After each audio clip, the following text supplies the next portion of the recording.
Welcome back to the Deep Dive. Today we are opening up a topic that really sits right at this fascinating intersection of history, sociology, and, well, theological reform, the Hajj. We're deep diving into the sources to try and understand how the foundational pilgrimage of Islam connects back to these really deep ancient traditions of pre-Islamic Arabia. Yeah. And this is, you know, more than just a history lesson. It feels like a study in religious strategy almost. Our sources really detail how the Prophet Muhammad took this massive annual cultural event. Right, the pilgrimage to Mecca. Exactly, and fundamentally retooled it. Yeah, and what's so interesting here, I think, is that the physical acts themselves, the motions people went through, they weren't invented whole cloth. They were inherited. Yep. So the strategy, if you want to call it that, involved taking these ancient physical practices, things woven into Arabian life for centuries, and then systematically stripping out the polytheistic meaning. Right, getting rid of the idols and all that. Exactly, and infusing them with this completely new spiritual purpose.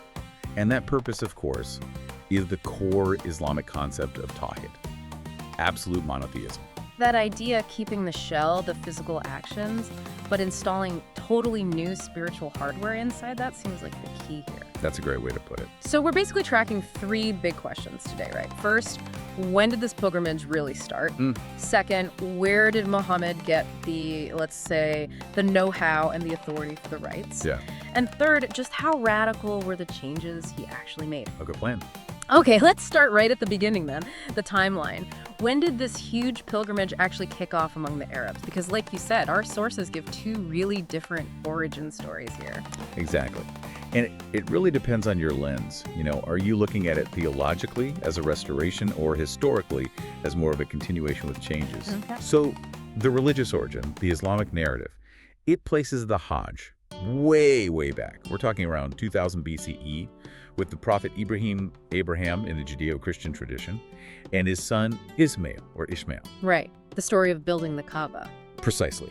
In this view, Ibrahim, guided by God, builds the Kaaba in Mecca. It's meant to be the first house of worship for the one God.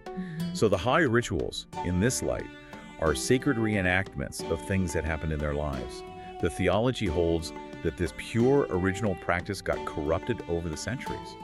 People brought in idols, pagan stuff crept in. Which sets up the need for reform later on. Correct. Now contrast that with the historical or scholarly view. Okay. The consensus among historians is pretty clear.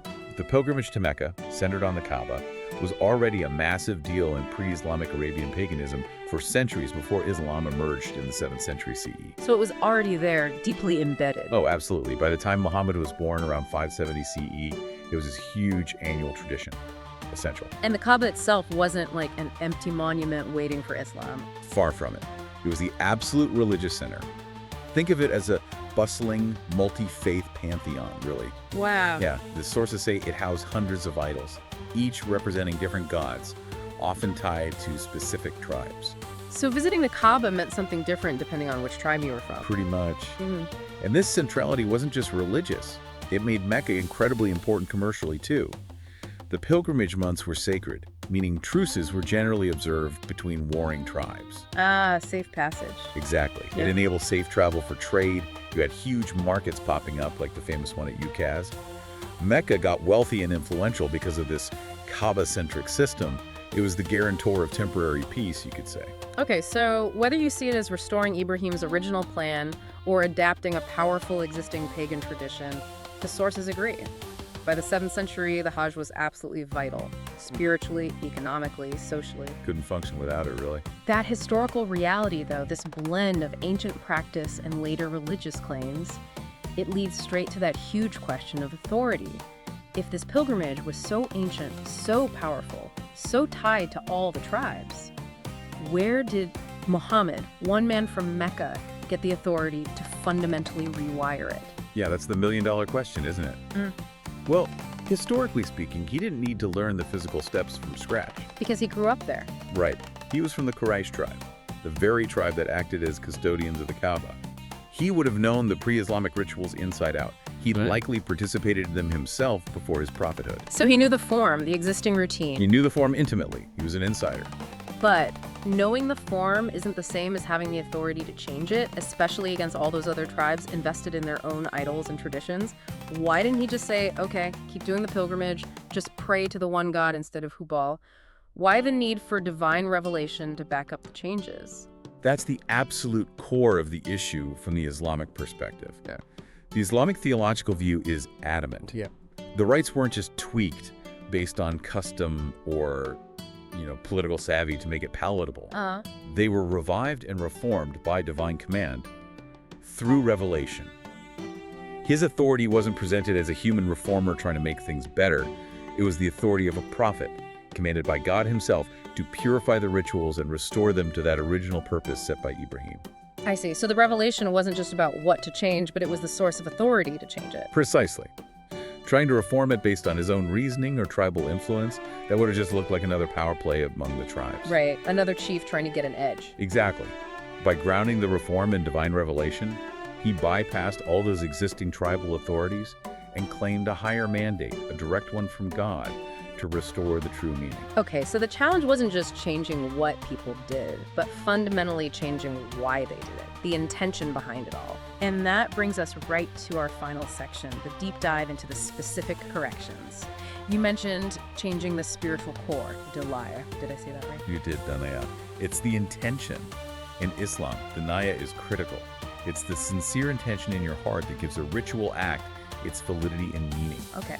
So, before Islam, the Niyya for the pilgrimage might have been, appeasing your specific tribal god, maybe hoping for good trade deals, ensuring safe passage, or even just showing off your tribe's status. Right. Very worldly concerns in a way. Or very polytheistic ones. So Muhammad's reform redefined the Niyya for every single part of the Hajj to be solely about submission to the one God, remembering his blessings and focusing entirely on him, on Tawheed.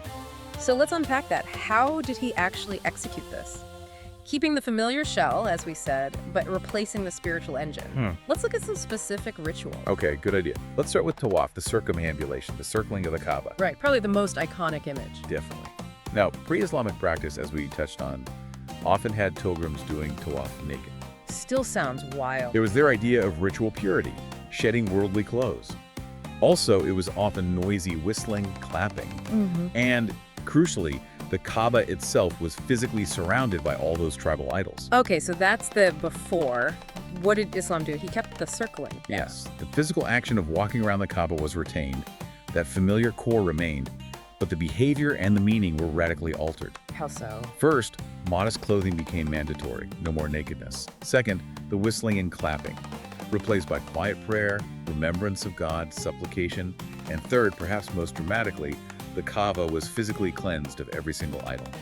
So visually, instantly different. Instantly transformed from a pagan pantheon back to, in the Islamic view, its original status as a house dedicated solely to the one God. Same physical space, same circling motion, but a completely reversed spiritual purpose and atmosphere. That's a powerful example. Did we see a similar pattern with other rites, like the Sa'i, the running between the hills? We did. The Sa'i, running between Safa and Marwa, commemorates Hajar's desperate search for water for his son Ismail in the desert. Right, Hagar in the Bible. Correct. This was already practiced by the Arabs before Islam. Islam kept it, explicitly sanctioned it in the Quran. You can find it in Surah 2, verse 158. So the historical connection, the emotional resonance of that story was preserved. But the meaning was reframed. It was clearly defined. It became solely a remembrance of Hajar's struggle, her reliance on God, and God's mercy in providing the well of Zamzam. It wasn't about appeasing some spirit of the hills. It was about reflecting on human vulnerability and divine providence. Okay, keeping the action, refining the meaning. But what about things that were more explicitly polytheistic, like the chants? Surely those had to go. Oh, absolutely. The Talbiyah, the pilgrim's chant, is perhaps the clearest example of theological purification. How did that work? What were they chanting before? Well, it varied quite a bit between tribes, but a common pre-Islamic Talbiyah had this sort of loophole for polytheism. It went something like, Labbaik Allahumma labbaik, which means, here I am, O God, here I am. So far, so good. Okay. But then it continued, Labbaika la sharika laka ila sharikan huwa lak tamlikuhu wa mamalak, which translates roughly to, you have no partner except partner who is yours, whom you own, and all that he owns. Whoa, wait. Accept a partner. That sounds like hedging your bets. It absolutely was. It acknowledged the supreme god, but allowed tribes to associate their chief idol as a kind of junior partner or intermediary owned by the main god. Sneaky. Very. So Muhammad's reform here was surgically precise. He kept the opening Labbaik Allahumma labbaik, that powerful declaration of presence, but he cut out the exception clause entirely. The Islamic talbiyah, recited by millions today, is purely monotheistic. Labbaik Allahumma la sharika lak labbaik stops right there. Yeah. Here I am, oh God, here I am. You have no partner, here I am. Full stop. Wow. Just removing that one phrase changes everything. It's a direct rejection of the old system. It's a public, verbal declaration of pure tawhid. A clean break. That's powerful theologically. But for me, this is where it gets really interesting when the reforms weren't just about theology, but about shaking up the social and political order, too. The ritual of standing at Arafat, that seems like a direct hit against the old tribal hierarchy. You've nailed it. Yeah. This is maybe the most revolutionary social reform embedded within the Hajj changes. It's a crucial difference. What was happening before? Historically, some tribes, particularly the elite Quraysh of Mecca, considered themselves special. They called themselves the Hums, the people of the sacred precinct, basically. Well, the insider. The ultimate insiders. And they felt they were, frankly, too important, too pure to stand out on the plain of Arafat with all the other common pilgrims, the non-Quraysh from other tribes. So they just skipped it. They often stood nearer to Mecca, at a place called Muzdalifah, instead of going all the way out to Arafat for the main rite. They were literally separating themselves, maintaining their elite status, even during the holiest part of the pilgrimage. That's incredible. Talk about privilege. So what did Islam do? Islam abolished that distinction completely. Muhammad made the standing at Arafat, being physically present on that plain, on that specific day, the absolute cornerstone of the entire Hajj. Not optional. Absolutely mandatory. He famously declared, Al-Hajju Arafah, the Hajj is Arafat. If you miss Arafat, you've missed the Hajj. And crucially, it became mandatory for everyone. Quraysh, non-Quraysh, rich, poor, powerful, weak, everyone had to stand together on that plain, wearing the same simple white garments, equal before God. That is genuinely revolutionary, telling the most powerful tribe, the custodians of the shrine, nope, you stand with everybody else. That must have caused serious waves. It was a profound act of mandated equality. It visually and ritually unified a society that had been deeply fractured along tribal lines. It took away status markers and enforced this idea of a single community, an ummah, under God. Okay, one last piece. The sacrifice of animals. That was also practiced before, wasn't it? How was that reformed? Yes, animal sacrifice was definitely part of the pre-Islamic rites. But the practice and the intention were quite different. Often the blood of the sacrificed animal would be smeared on the walls of the Kaaba. Yikes. Why? Probably as a form of appeasement, maybe thinking the gods needed the blood.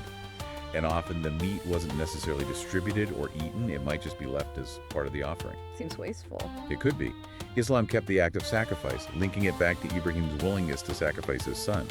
But it reformed the purpose and the practice. How? First, the blood smearing. Abolished. Completely forbidden. Second, the purpose shifted entirely. It became an act of gratitude to God for his blessings and, importantly, a means of charity. Ah, the meat distribution. Exactly. The Quran emphasizes sharing the meat. A significant portion must be given to the poor and needy.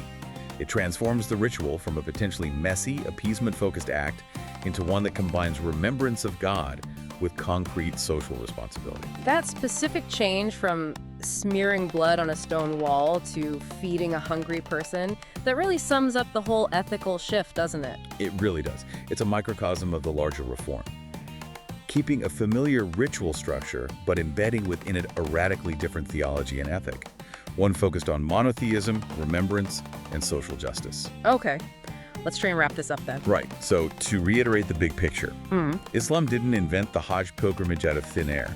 It took the existing ancient physical framework, which made it familiar and accessible, but it fundamentally overhauled the meaning, the intention that we talked about, and many of the specific details.